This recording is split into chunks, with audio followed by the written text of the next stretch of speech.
Small group leaders, welcome to week 5 of our time together in the book of Judges. This is where we're introduced to the judge by the name of Gideon, who may be somewhat familiar to you if you spent any time around church.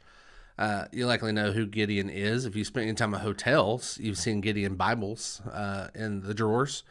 And so you've at least heard this name. Chances are pretty good at that.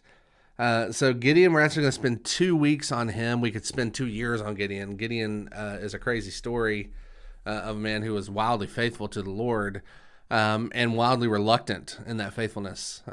Because when we find Gideon, when the Lord finds him in Judges chapter 6, it's 40 verses. So there's a lot to this story here in chapter 6. But Midian is the oppressor of Israel at this point. Deborah and Barak had brought peace to Israel through the work of Jael in driving the tent peg through the head of Sisera.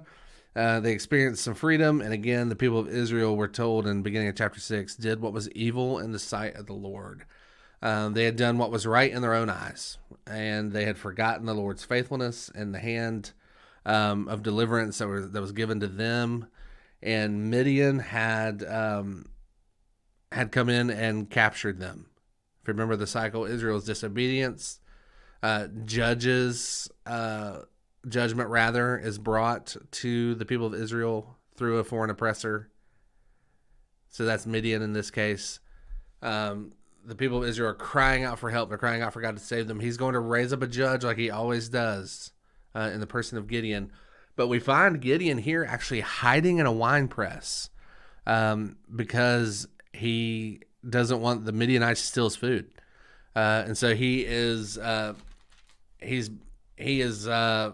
harvesting his wheat down in this wine press, hiding from the people of Midian, hiding from the Midianites, and that's where the angel of the Lord comes and finds him and calls him into service.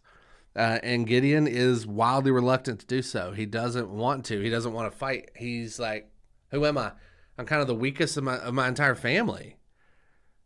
I shouldn't be the one that you're calling to do this. And yet the angel of the Lord comes to him and says, God is calling you into service. Because Israel has once again fallen into worshiping Baal and Asherah. They've fallen into worshiping money and sex, fertility and power.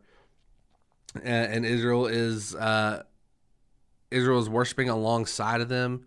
God doesn't allow this. God doesn't stand for this. God loves Israel too much to have them worshiping someone other than him. God is a jealous God, and not jealous in the way that you might think of a jealous boyfriend or a jealous girlfriend. He's truly jealous because he's the only one who really loves Israel. Canaan doesn't care about them. The Midianites do not care about them. And so he calls up Gideon, and Gideon, in his even in his reluctance, he asks for all these signs and wonders to come from God. Hey, cause the dew to fall, but don't get my jacket wet. And if you do that, then I'll follow you. And God does that. Then he lays out a fleece again, and he's like, hey, get the jacket wet, but don't let the ground get dirty. Don't let the ground get wet. Could you do that for me? And God does that. He is proving his faithfulness over and over to Gideon by giving him a sign and saying, here's how you know I am faithful to you. And how this is how you know I have your back, Gideon, that you can trust me.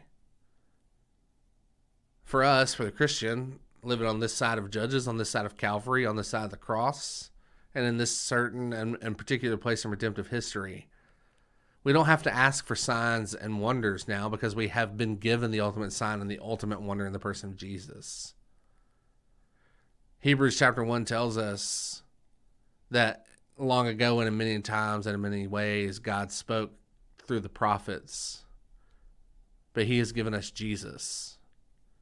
He is the sign that has been given to us. He is the wonder that has been given to us that we can look and see God truly is faithful and does keep his promise and has our back. And because of this, we can go forward. Gideon is a type of Jesus, right? Again, one who appears weak. But because of the Lord's blessing, because of the Lord's smile, because he was actually the Son of God, Jesus, that is. Though he appeared weak, he was mighty. So that's what we find in the book of Gideon, part 1, is Gideon's call into service his fear, his trepidation of going into that. That's where we all sit. Anytime God is calling us into anything, there's going to be a certain level of fear. God is saying to Gideon, you can trust me. I have your back. So that's what we find here in week 5. If you have any questions, of course, reach out to the discipleship director at your campus, reach out to your pastor, reach out to me. We are happy to help you, and enjoy week 5.